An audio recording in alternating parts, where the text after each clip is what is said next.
Hey,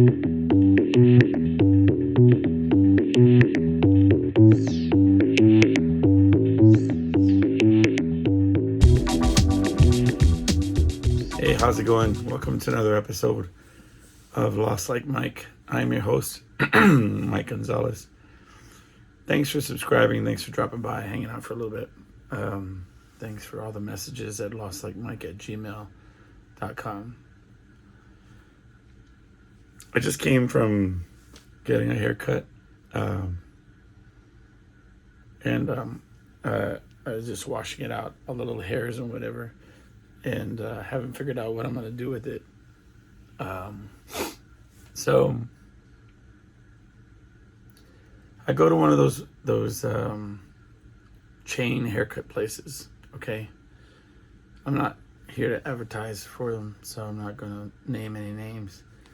But like with all of them, okay, you can go to just any of these chains, and it's like you're playing the lottery, right? You're rolling the dice, you're gambling. Is what I'm getting at. You sometimes, like, I've had really good luck, and I've told stories on here before about going and getting my hair cut and like being super, frustrated, miserable, or whatever with what they did. And sometimes I'm pretty stoked because they had, a unique vision, or like they came up with something cool. Today was one of those instances where I go to the person and they're reading the little notes, because they keep like a record, an electronic record of what you've done in the past, I guess. And she's like, are we doing the same thing? And I try not to judge by, how they present themselves, what they're wearing or whatever. Sometimes you get a glimpse, right? You can kind of catch a gleam of if they're artistic, or if they have creative juice,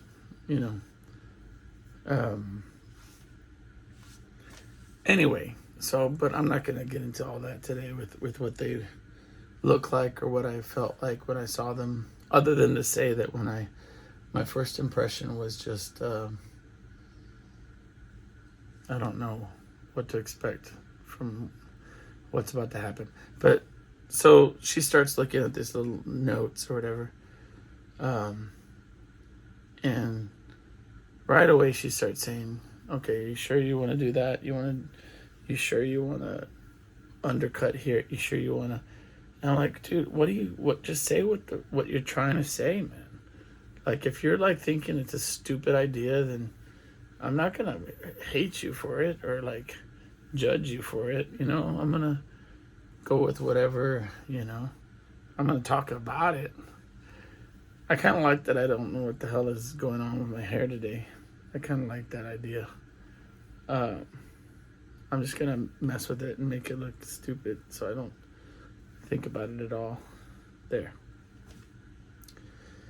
And but she kept saying, like, what are you, like, you sure you want to do that? Are you sure you want to do that? And is that what you want?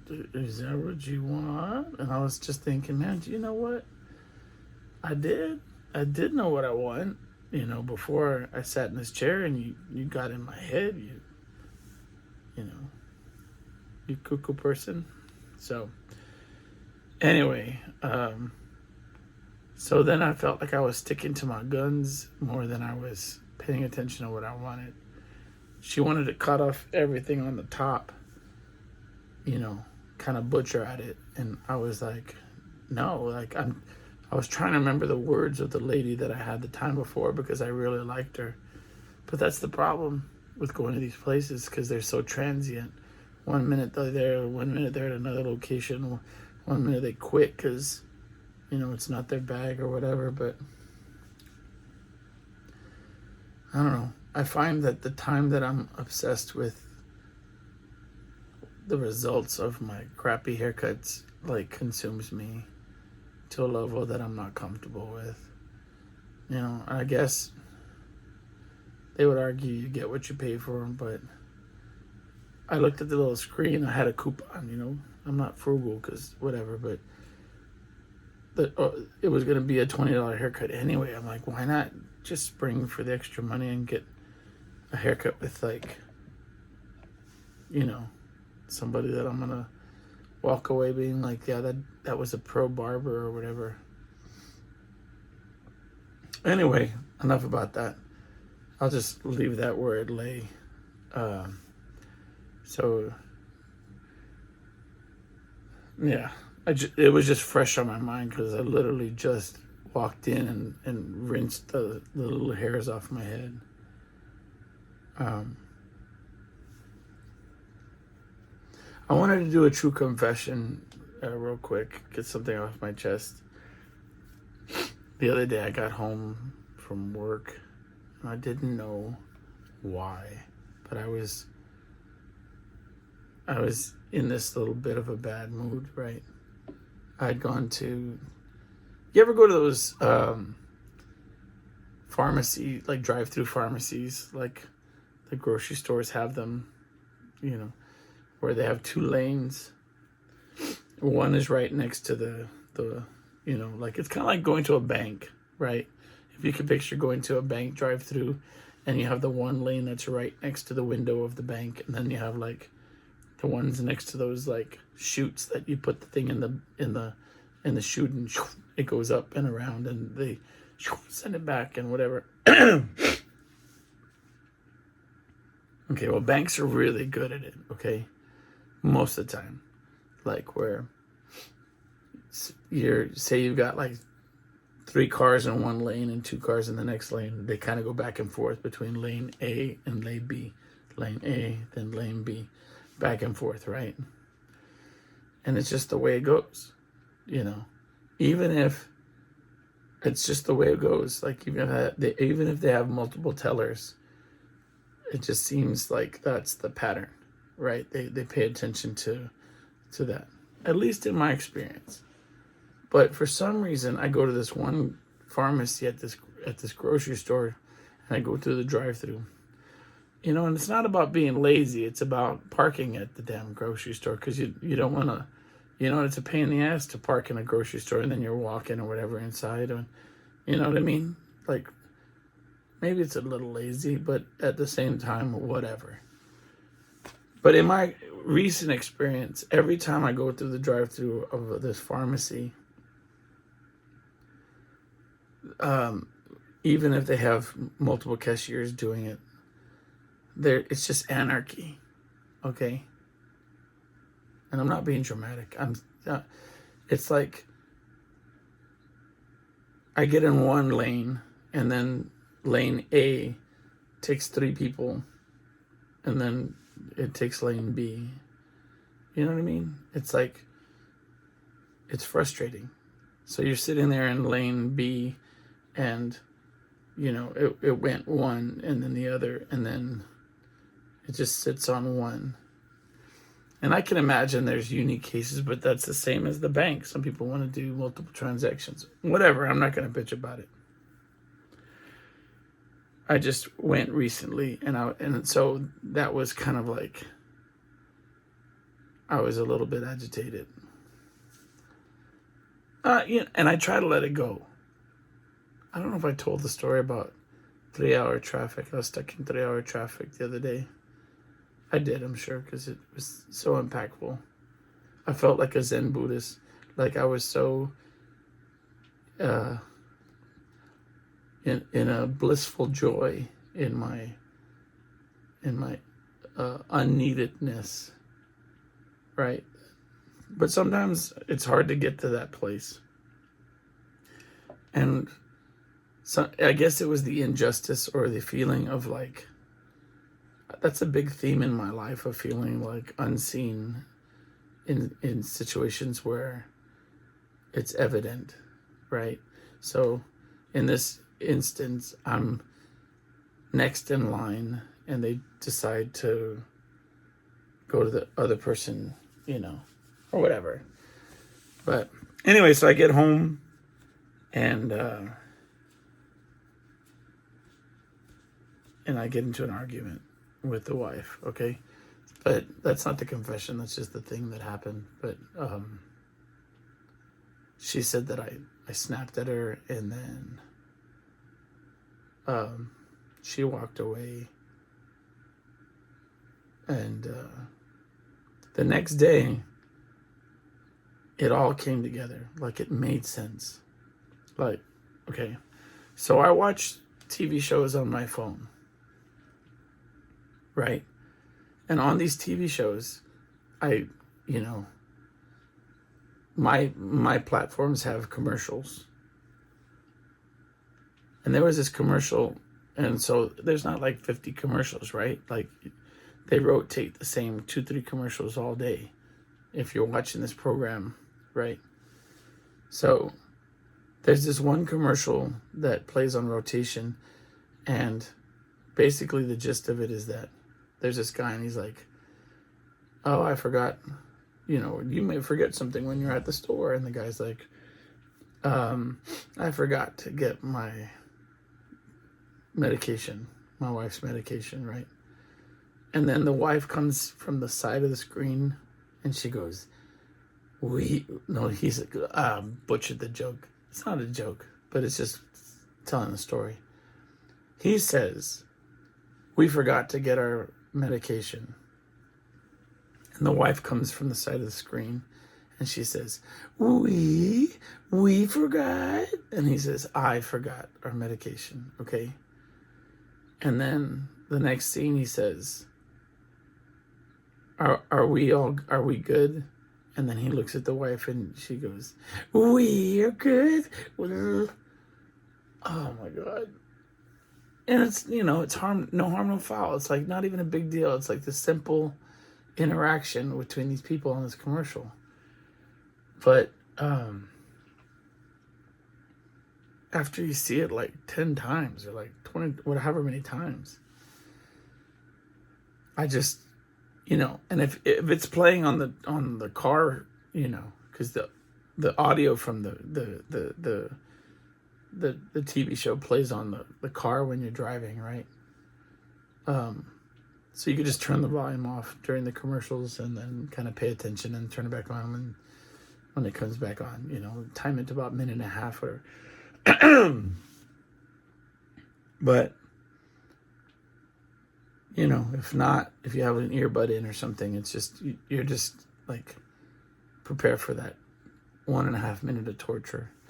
You just have to go with it. But so what happened was, somehow watching that commercial over and over and hearing that voice and being annoyed by it, and then my wife kept sending me text message saying, don't forget my medication, don't forget my medication, right? Or be sure not to make, like, don't forget kind of things, right? Somehow in my mind, I combined the two things. So, and then having that interaction at that pharmacy, and then getting home, and then there was other factors to it as well, because she sent me this very vague, very cryptic text message talking about my daughter.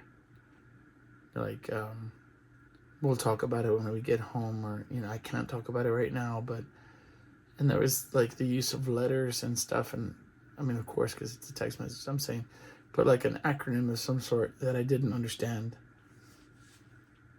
So when I got home, I was like, I don't understand these letters.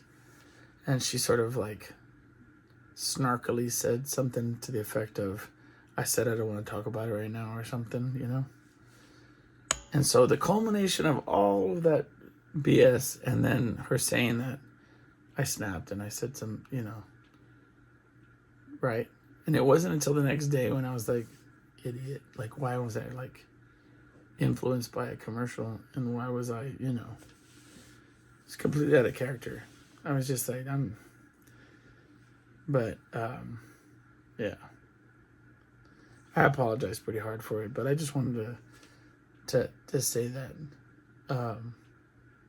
tell that little anecdote about how easily you can kind of cause trouble for yourself.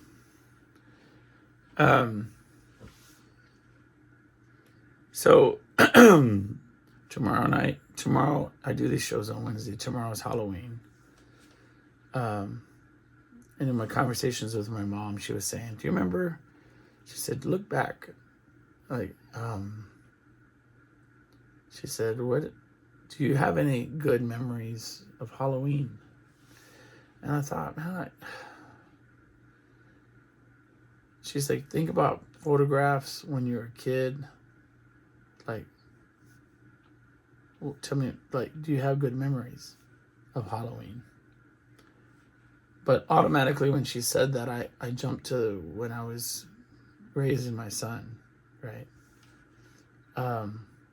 But she said, do you remember?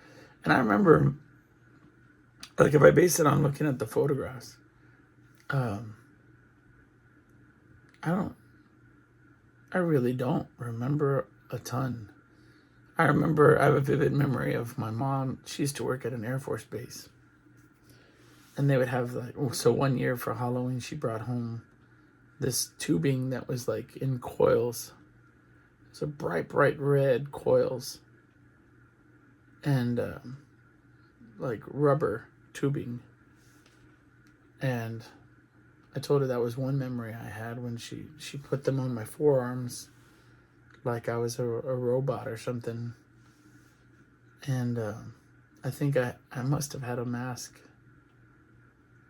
I mean, I remember one time she did my brother in aluminum foil to make him C-3PO. So, I remember in kindergarten, I remember crying because there was a little boy and his mom showed up. We were doing a Halloween parade. I don't even think I was dressed up, to be honest with you. But she was cutting out. She had come to the school and he was saying, no, Mama, those are good sheets or something like that. Like, no, Mama, those are my sheets or something. Because she was cutting the holes for the eyeballs so that he would have a costume. And I remember being sad or, and crying.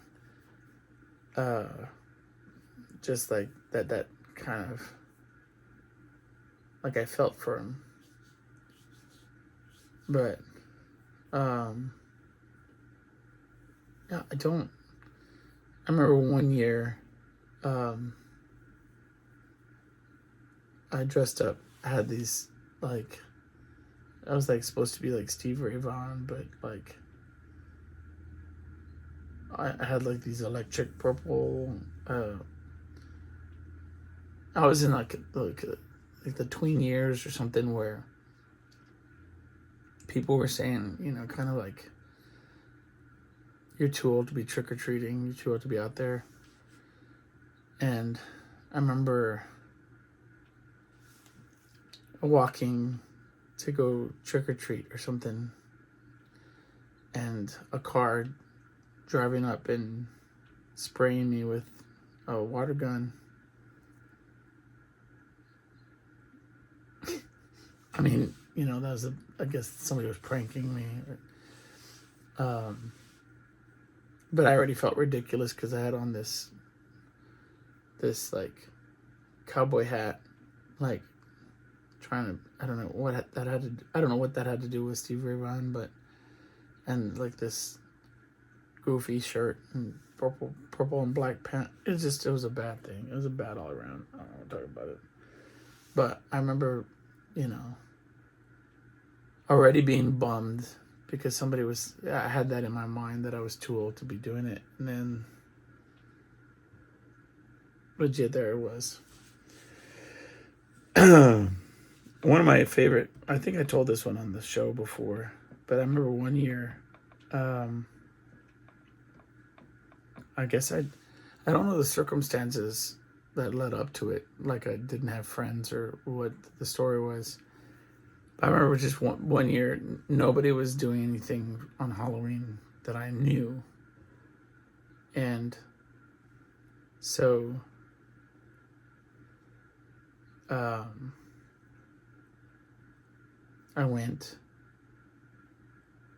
was driving and I saw like one of those searchlight things, you know what I mean, that leads you to something. And somebody was having a big blowout party.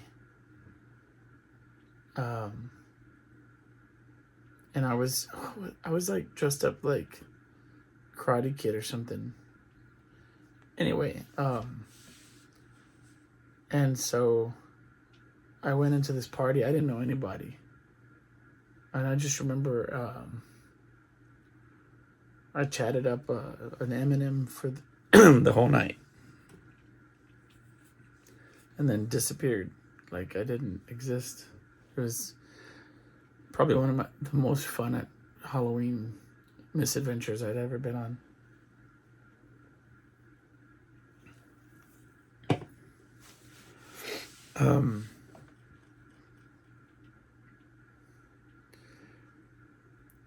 But when I had my first son, Halloween was our favorite because once once you get custody and stuff, once all those lines are drawn, pretty much all holidays. Plus, I worked at a job that was always worked at these jobs that were 365, just holidays, and we just never was available, So Christmas, that kind of thing, Thanksgiving, all that, I would pretty much schedule it for after the holiday. It was rarely did you ever get to wake up on Christmas morning or be at the family's house when everybody's there. And it was only like worse when I didn't have custody of my son.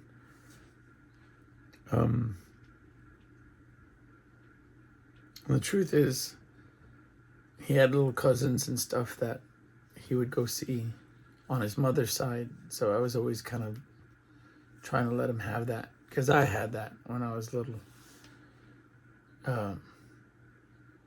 Anyway, but for whatever reason, Halloween was our jam. Like he would go get, wear these cute costumes and stuff. Like he was a wolf man one time, and he was Johnny Cash one time. I mean, I liked his choices. But so I would take him around the neighborhood around his mom's house, and he would clean up and get all the candy, and we did it every year. And then after we would get done, she would let me take him out to a late night dinner at like the Denny's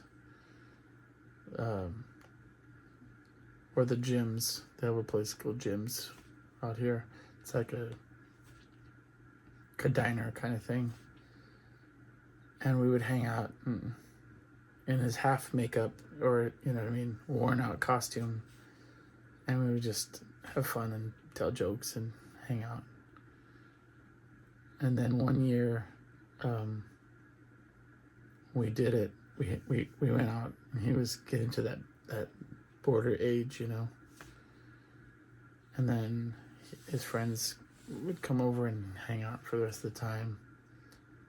And then one year he just was like, is it cool if I just go out with my friends?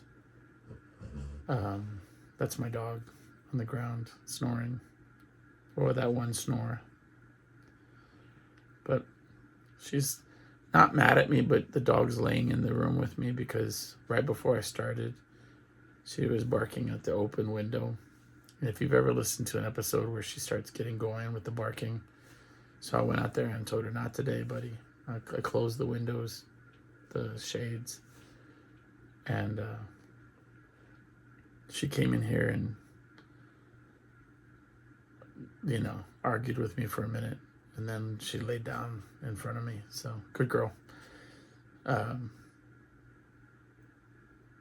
it's funny because I got home. It's not funny, but I got home and I say hi to her, and she jumped up on the bed, said hi, and then somehow she racked me with her, inadvertently, and it just took me out for like a good minute. And of course my wife thinks it's the funniest thing ever, but the dog, I could tell that the dog honestly like knew that she hurt me. She hurt me because she lay down on the bed real quick and was just looking at me when I got up, like I literally went down, and I was like, buddy, why'd you do that? And then I got up, and then she was like, she laid down, and she's like, all right, I'm not gonna mess with you anymore. I'll chill out. And anyway, but so every year we'd get together and we would hang out and do the Halloween thing. And I don't know. I don't even know what he would do nowadays. For the past couple years, it's been about my daughter.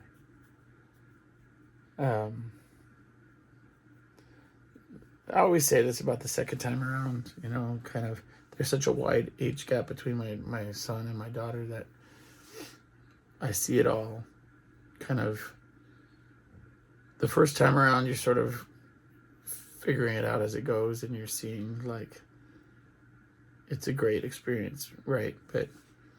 And it's, it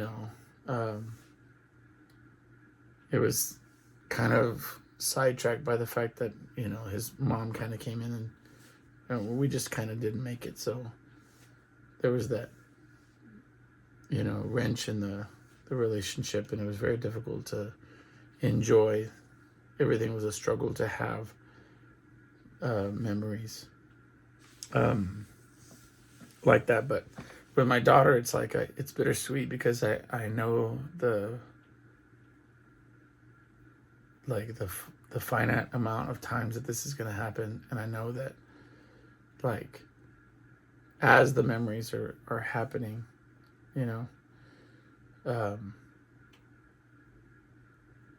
that it's finite and it's very precious, and you have to just enjoy it. I remember the day I learned that lesson, I remember being outside. I think I've told this story, and I have. You won't know because it doesn't matter. I remember I was with my older brother, my eldest brother, and we were outside in the backyard of my parents, of the house that I grew up in. And we had been playing maybe for half an hour. When I say playing, we were juggling soccer balls in the backyard, kicking up and playing like a hacky sack kind of game. We used to call it 21, where you juggle the ball and keep it up for, using like your feet and your knees, and, kind of juggling the soccer ball. And it was right around sunset. And he was saying, it's getting dark, man, we've got to call it and go inside. And I remember thinking, just 5 more minutes, just a few more minutes. And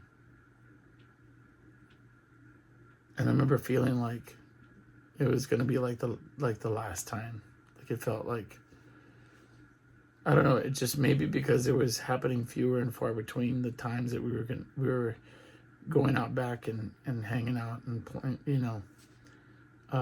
my brothers and my sister were older than I was by a lot, by several years, I should say. And so they were, out of the house and and changes were coming real quick. You know what I mean? Like, I never really could say that it was normal, 13, 14, I was already finding houses to go stay at. And, but anyway, that's not the point. But I remember just thinking, like, just hang out, let me let the sun go down. Let's just do it. Let's play as long as we can. And, so with my daughter, I'm always like, it's just, you gotta just, like, tomorrow we're gonna trick or treat before I go to my show, but I'm looking forward to it. And I guess when my mom asked me if I remember any of these, like, I remember more of these than I do my childhood, like when I was a kid. I don't really, And then tomorrow night we're performing, and they were like, they dressed up over the weekend, right, like the employees and stuff. But I was like, it's not even, we're like 5 days away from, from Halloween, you know what I mean? Like, I don't understand. But they were like, my cousin said that they told him that it's cool, we don't dress up, but we are going to play on, since it falls on a Thursday. And so they're like, we need y'all to dress up. So I got an outfit. I don't know if it's going to work out. I never dress up. But you remember, like, the episodes of Dexter? If you ever watched that show, where he would wear this white jumpsuit with, like, white booties and, like, the latex gloves, and it had like a hoodie on it, right? Well, I bought one of those outfits from Home Depot, like, that people wear. And then I bought like this sock that you're supposed to wear on your head when you're, like, working with, stuff, paints and whatever. And then I bought a mask that's, like, creepy as all get out. But I don't, there's no rhyme or reason to my outfit. I don't know why I bought the things that I did. But anyway. And they were like, they want us to dress up at work. I said, I don't know if I'm even wear it to work. I want to participate in, whatever, but it's so out of character for me. But I think there's something healthy about doing things that are out of your comfort zone. You know what I mean? So I may just do it. But I haven't even tried on the outfit. I haven't tried on, if it all bombs, I don't know what I'm gonna wear or what I'm gonna do. Right. Anyway, that was that. My daughter, I don't know if she's, like, up on capitalism or what, or like where her mindset came from, but for the longest time, like for years, she's been wanting to do a lemonade stand for years, man. And so, and like and she's so sensitive, like I love that little girl, but like the other day she started crying, and she said, every year y'all say that I'm going to do this, and every year, because here's the thing.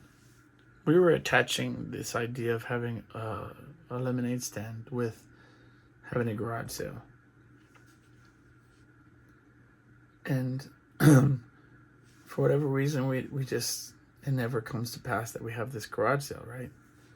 And I think in recent episodes, I've been talking about wanting to have a garage sale, going to garage sales, but also wanting to have it, and that sort of silly paradox of, like, bringing stuff into the house when you should be getting rid of it.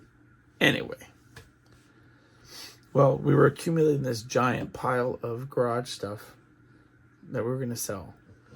And it was just cluttering and cluttering and cluttering and getting bigger and bigger. And so she was like, okay, well, I'm down to do a lemonade stand. And then it was maybe last weekend that I started doing, like, some mental math where I was like, well, how much I sold some of the bigger items ahead of time. And then I thought, how much am I going to make from all this garage sale stuff? Like, really? Like, even if I sold every single item here, you know, nickel and diming it up, how is it going to come out? And then I thought, is it worth more than if I just dropped it all off at Goodwill and just said screw it, and had the peace of mind of it all being gone, and had the space that it would clear up, and if the time that it would save not having to host this garage sale. Next thing I know, I had a trunk full of stuff, and I dumped it all, you know. And, you know, to my credit, I looked at everything once over, and I was like, it's not really worth it, right? But that was, my daughter was like, hey, dude, man, like, so we're not doing a garage sale again, right? So no lemonade stand. So she got a little upset. She was a little sad, sensitive. And I said, you know what? I said, well, I'll do it right now. You want to go? I'll go get some lemons. We'll cut them suckers up, and we'll do it right now. Like, I don't need no garage sale. So, long story short, this weekend we're having like a big lemonade stand. She has like this, like, I don't know where she got this from, but it's like very Norwellian, like Norman Rockwell. No, what's Norwell? Rockwell. What's Norwellian? I'm going to have to look that bitch up. Sometimes I say things before I think about it. Rockwellian is what I meant to say. Image of like a wooden sign with like plywood and painted with, like, you know, house paint. It was me, dog. It was this giraffe painting, dog. If you're watching, then you know that something ruffled behind me and it moved this painting. But my dog was dead asleep on the floor, and like, it scared the bejesus out of her. She jumped up.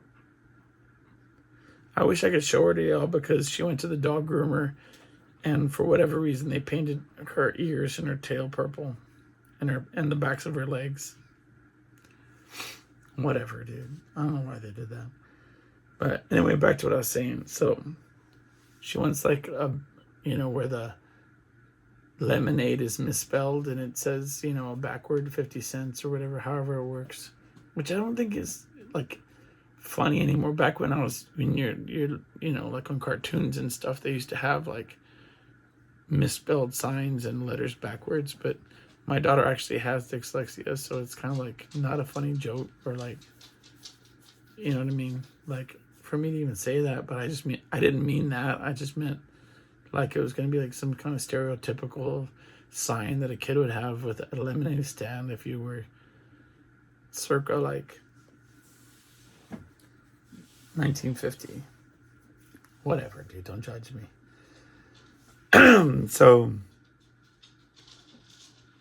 anyway, I looked up to see what the next topic was to talk about, and I see our checklist of all the supplies and stuff that, because I'm hell or high water, we're selling us some lemonade this weekend. You know, we don't live in a busy neighborhood, right? So we're gonna have to manufacture like people coming by somehow. I have to figure out how to, you know, get some customers for my daughter. But it's not even, I don't even think it's about the money. I think like she made lemonade with her grandmother, and you know, you tell her how great the lemonade is, and she's like, I should sell it. You know what I mean? But I think it's a valuable lesson, you know, to create something to like, to put in work and to do it, and then sell it, and then make money from what you do. You know, I mean, I hear it even in my own head. I hear this battle back and forth between like you should do it for its own sake, and you're teaching her to value the monetary reward versus the grit and the whatever of doing a job well done. Hey man, both lessons are good. Man, we ran out of time real fast. Like, it's already at the 40-minute mark. But real quick, nobody ever listens this far to the end. I don't think. Maybe you do. If you do, then I've been having this like internal battle between the analytical side of my mind and the creative side of my mind, where I've been wanting to go back to school. St. Mary's has a program for law school, and I started taking the practice LSAT, and I was like getting all the answers right, and I was like, how is this possible? Like, I just maybe but it was like not anywhere nearly as expensive as I thought it was. And so like there's this voice going on in my head saying, well, maybe you would, you seem to enjoy making your arguments and defending people, and you're always giving legal advice unsolicited, and maybe there's something to the idea of going into this next chapter of your life and as doing something that you wanted to do since you were little.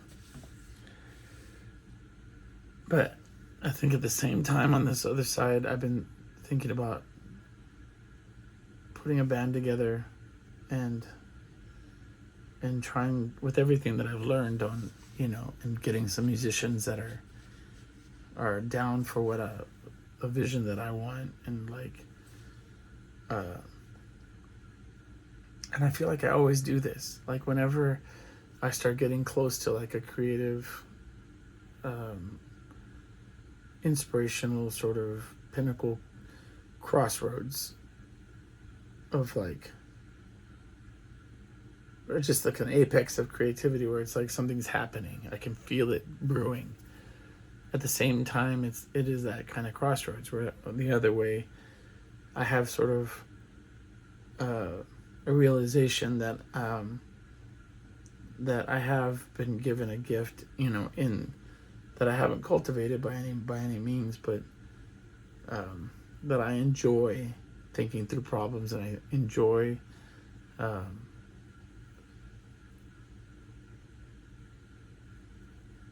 going to school and learning, and I think that my mind needs it, right? Like it needs to be worked and sharpened. If not, it's just like, gonna deteriorate, Anyway, a lot on my mind recently. Maybe we'll do that next episode, talk about some of these mental contradictions that are happening. I was talking to my boss just today about where there's a malfunction that goes on in my mind that's preventing me from taking next steps towards like a self-improvement. Anyway, those are two really great concepts to talk about, and we should really get into it when we have more time. Anyway, if you have any thoughts on those subjects, feel free to message me at lostlikemike@gmail.com. Maybe we should leave thoughts like that at the end of the episode to inspire conversation, so that next time we could talk about it, in more in depth with some of the responses that I get. Thanks for hanging out. Thanks for coming by.